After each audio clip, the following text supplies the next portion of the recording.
Japón y Latinoamérica se encuentran separados por el Océano Pacífico y a pesar de que hoy en día la tecnología y en la era digital en la que vivimos es muy fácil el intercambio cultural entre estas dos sociedades, aún así existen diferencias que son únicas y propias de cada una de estas sociedades. El día de hoy vamos a hablar de algunas de estas diferencias y para eso tenemos un invitado al que vamos a buscar en este momento.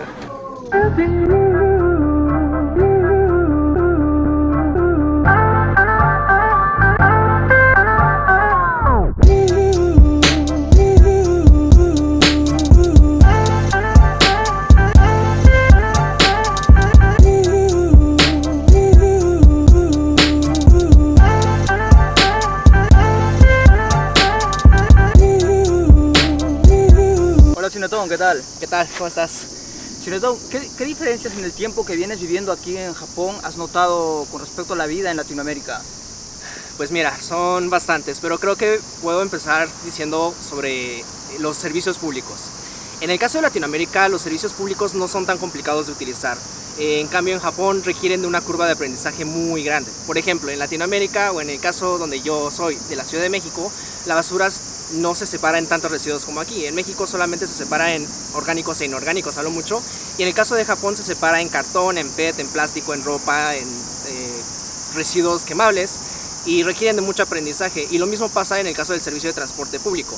En Japón necesitas aprender a leer los itinerarios, a leer los mapas, a saber no equivocarte de tren, y en el caso de México no, tú compras tu boleto y se acabó, vas a donde vayas. Otra de las cosas que yo he notado es que la fruta en Japón puede resultar ser todo un lujo. De hecho, Sí. en el barrio Tokyota de Nihonbashi existe una frutería que ostenta el título de ser la más antigua de Japón. Y es un claro ejemplo del lugar donde se puede comprar fruta de alta calidad que es exclusivamente para ofrecerla como regalo. Esto se debe básicamente a la orografía de Japón. Japón es un país que tiene un 80% de montañas, lo cual dificulta las áreas de cultivo. De hecho, las pocas hectáreas que son cultivables en Japón demandan una gran cantidad de tiempo del agricultor, lo cual incrementa altamente el costo de la fruta en Japón. Algo que no ocurre en Latinoamérica, donde nosotros tenemos una gran cantidad de áreas cultivables, lo cual reduce considerablemente el precio de la fruta. En México yo estoy muy acostumbrado a pasar con familia y amigos la Navidad y eventos importantes como cumpleaños o bautizos, entre otras cosas. Y en Japón casi no se tiene esa costumbre. De hecho, recuerdo que Navidad no es un día festivo en Japón y de hecho tuve un examen ese día. Y así como hay muchas otras diferencias culturales que no necesariamente son buenas o malas, sino que son diferentes. Por ejemplo, quitarse los zapatos, los japoneses están muy acostumbrados a hacer eso e incluso lo hacen dentro del tren y la gente no lo ve mal. Y en el caso de México, si tú te quitas los zapatos en el transporte público, ten por seguro que la gente se quejará de ti. ¿Sabes? Otra de las cosas que yo he notado es que el servicio al cliente aquí en Japón tiene otro nivel. Mira, el día de ayer estuve comprando algunas cosas para enviarlas a Perú y la persona que me estaba atendiendo, después de recibir el pago, envolvió el regalo, agarró la bolsa, me acompañó hasta la puerta, me dio la bolsa y me agradeció finalmente con una reverencia. Este tipo de servicio al cliente se puede entender mejor con el concepto de omotenashi.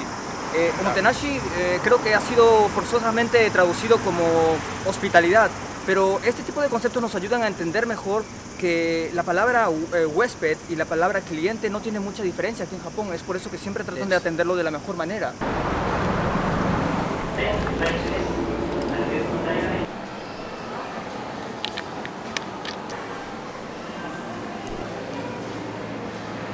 Otra de las diferencias es el balance entre la vida y el trabajo. ¿Sabes? Una de las cosas que me llamó la atención cuando llegué a Japón es la cantidad de horas que los japoneses dedican al trabajo. De hecho, yo conocía japoneses que se acababan de casar, que acababan de tener un bebé y estaban en el laboratorio donde yo estoy por muchas horas, desde muy temprano en la mañana hasta muy tarde por la noche e incluso los fines de semana. Y yo siempre me he preguntado cuándo pasan el tiempo con su familia. Es que en la sociedad japonesa, los japoneses entienden el trabajo como una forma de vida. Y una de las razones por qué los japoneses es que dedican tanto tiempo al trabajo viene de una idea que se tiene desde hace muchos años atrás. Y es que los japoneses eran antes seleccionados para desarrollar una labor por el resto de sus días. De hecho, existen algunas palabras como el judo, como el karate-do, que implica una forma de vida, un estilo de vida, una manera de vivir. Y esto tiene un gran contraste con la cultura latinoamericana, en donde las personas de nuestros países dedican mayor tiempo a la familia o tienen como prioridad la familia antes que el trabajo. Esas diferencias en las dos culturas es debido a que la base de la sociedad japonesa es la disciplina, mientras que por el otro lado de la moneda, la base de la sociedad latinoamericana es la religión. Y no solo eso, creo que todos entendemos hoy en día que Japón es uno de los países más seguros del mundo, pero en lugar de criticar la inseguridad de Latinoamérica, creo que sería mejor aprender cómo el país del sol naciente logró dicha seguridad. Japón es seguro por muchísimas razones, por tener un alto índice de trabajo, por tener buenos sistemas educativos, entre muchísimas otras cosas, pero hay un punto que muchos ignoran, y es que Japón es uno de los países que más espacios dedica a que la gente crezca como personas. Espacios deportivos, recreativos, salones de juegos, plazas donde los jóvenes pueden hacer presentaciones, entre muchas otras cosas, son esos lugares donde las personas pueden gastar su energía alejada de las actividades delictivas. Y no solo eso, sino que también en estos espacios la gente genera lazos que permiten que en un futuro, incluso si esas personas les va mal, prefieran proteger dichos lazos a perderlo todo por unos cuantos billetes.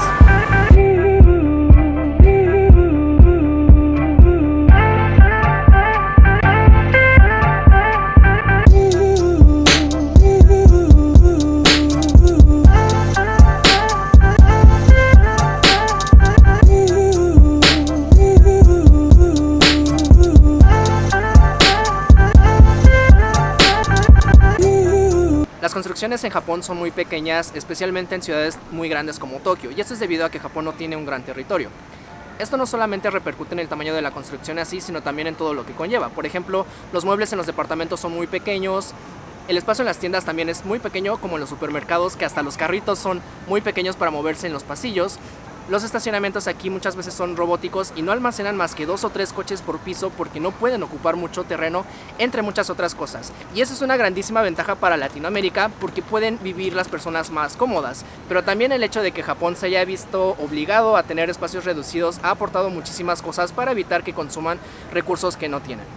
Oye, ¿no sabes a mí cómo me ha impresionado ver que vestir kimono, vestir ropas tradicionales es una experiencia que puede resultar ser muy lujosa y representa un alto estatus aquí? De hecho, ver a las japonesas vestir kimonos o a los hombres vestir el hakama puede muchas veces únicamente ser visto en ceremonias especiales, en matrimonios o en fiestas exclusivas, y además que cuestan mucho dinero. ¿Sabes? Yo me pregunto si es que algunos de nosotros en nuestros países estaríamos dispuestos a gastar altas sumas de dinero y a vestir ropas tradicionales en las calles con orgullo como lo hacen los japoneses. Yo creo que esto es un interesante contraste, algo que Japón ha sabido conllevar a pesar de los avances que ha tenido a nivel tecnológico y educativo. Sin embargo, yo me pregunto por qué es que nosotros no podemos de esa manera, igual que Japón, mantener nuestra tradición todavía intacta a pesar del tiempo. Quiero darte las gracias, Sinetón, por tu tiempo en hacer este video y estoy seguro que nos veremos en algún momento más adelante. Sí, no, muchas gracias a ti por la invitación, de verdad que fue muy interesante. Gracias, Sinetón, un gusto. Ahora sí, vámonos. Hasta luego.